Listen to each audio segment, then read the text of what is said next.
Hello everyone, this is Money Mom. Welcome to the channel. Today I'm going to chat with you guys about the cost of obesity. Let's get started and talk about it. I've done this video before, but I've been standing in my living room. I wanted to start off standing by my clothes closet. I would love if some younger people would see this video, because I know when I'm younger, when you're even your 20s, 30s, even 40s, you kind of think you have the whole world ahead of you and, oh, I'll do that tomorrow. I'll start that diet tomorrow. I'll start saving money tomorrow. Whatever it is, we put off things thinking we have all the time in the world. Well, that's what I wanted to chat with you guys about today.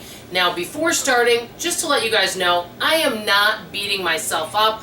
I know that I'm obese. I already know that.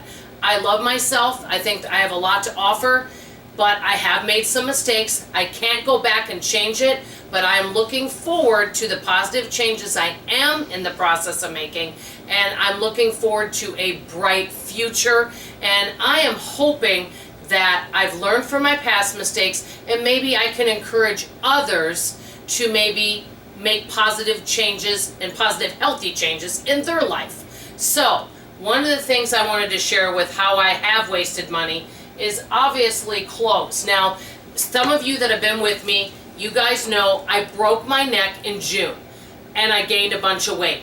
It has nothing to do with the broken neck. It's because I just kept feeding myself. At first people were bringing us food, but that is not an excuse for eating large portions, okay? And when I broke my neck, I think I weighed around 227. And when I started out this year, January 2023, I was 259.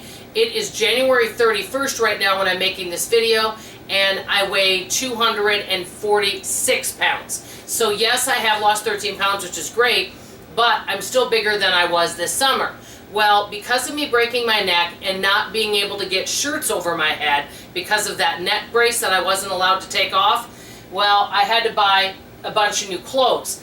Not just because of my neck, but because I was gaining weight and I was getting bigger. So I went from like a 1X to a 2X. So I have clothes in my closet of all different sizes. The ones in the back are some that I wore when I weighed in the 170s, but many of them are 1Xs and 2Xs, and then some are when I was thinner. So when you go up and down and do what I call yo-yo dieting, you not only have to buy clothing all the time and you end up wasting money that could end up causing you thousands over the years, you also can change your foot size and your waist size for shoes. And if you need a decent pair of shoes, these are SAS. Right now they cost, I think, $170, $165. So you know what? When you are different widths and you go up in size, that can be very, very costly. When I weigh under 200 pounds, I have a normal width. But every amount of weight I go up, I can go from a wide to a double wide to a triple wide, depending on my size. I think right now I'm a double wide, but to be honest, they even feel a little bit snug. So that kind of lets you guys know that can end up wasting a lot of money, especially when you need decent shoes like me when I'm doing product demonstrations. So clothing and shoes, that is one thing. Another thing, and I put it down over here. Oh, here it is on the bed, excuse me. I really know this. First of all, I don't have high cholesterol and I don't have diabetes. My numbers are really good on that. I do, however, have high blood pressure and have to take high blood pressure medication, which does keep my blood pressure in check. But I really think that if I wouldn't have allowed myself to become morbidly obese, I don't think I would need this. Now, if I got down to a normal weight, I don't know if I'll still need it, but I have edema because of my weight. I have a lot of swelling from my knees down, which I bought compression socks for this, which are, I thought, comfortable, but throughout the day they become more uncomfortable because they start pinching, and so they're not my favorite thing, and they're quite costly, as you can imagine.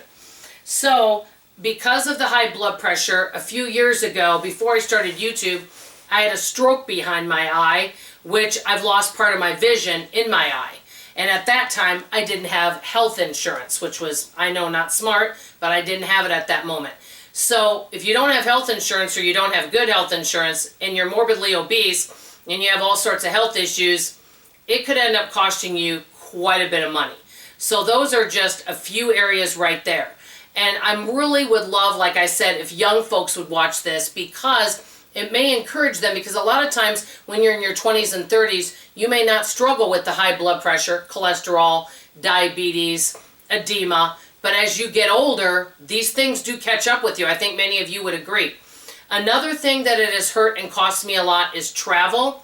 And when my daughter was in junior high, we took two class trips. One to France. I love France. If any of you are from France, there is no place with better food than France. The food there is wonderful.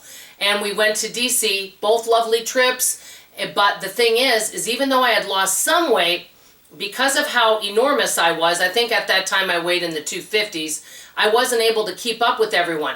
When you go on these class trips, you have to be able to be in good shape, and you have to be able to move fast. You're on a very strict schedule. Well, because of that, my wonderful husband missed out on a few things because I wasn't able to keep up with everyone, because when you're carrying around this much weight, you cannot move like somebody that's lighter on their feet, okay?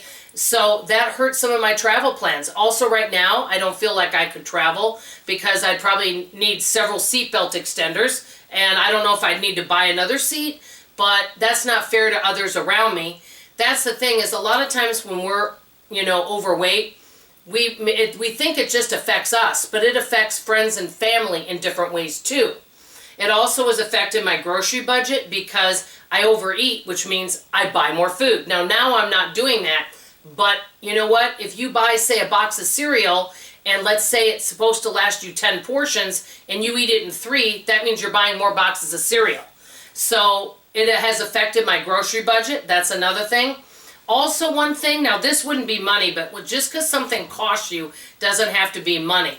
I actually have never shared this on the channel. My husband and I got married in 94. My daughter was born in 98. Well, we were wanting to have a little one, and it just wasn't happening for us. I didn't get pregnant, and then I lost a bunch of weight, and what happened right after I lost that weight? I got pregnant. So when you're really obese or you're up and down in your weight, it is tougher for some people, for me it was, to get pregnant. I would have liked to have had 2 children. I only had one. Her name is Caroline. She's an adult. I would have liked to have had one more girl or boy, and I would have named her, if it was a girl, I think I would have named her Genevieve. I've always loved that name.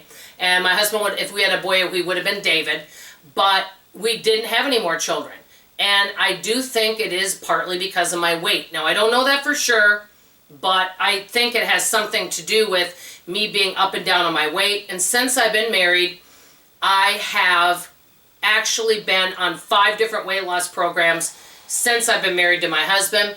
My lowest adult weight was 140. My highest adult weight was 305. The highest weight you guys have seen me at is 263. The lowest weight you've seen me at is about 180 when I started my channel. So it's also affected, I would say, infertility. And you know what? Because I notice a lot of people, when they lose weight, they get pregnant afterwards. Not everyone. It happens to some people. Okay, so those are just some of the reasons off the top of my head. I can't change the past. I can't turn the clock. But what I can do is keep making better and better choices. I'm on a 365, that'd be great, 365 health journey to get my health back in 2023. And I'm working on that for the rest of my life. Hey, I would love to live to age 100. We'll see what happens.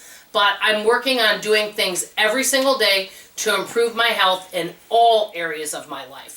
But it has cost me, and it is continuing to cost me because of some of my poor choices.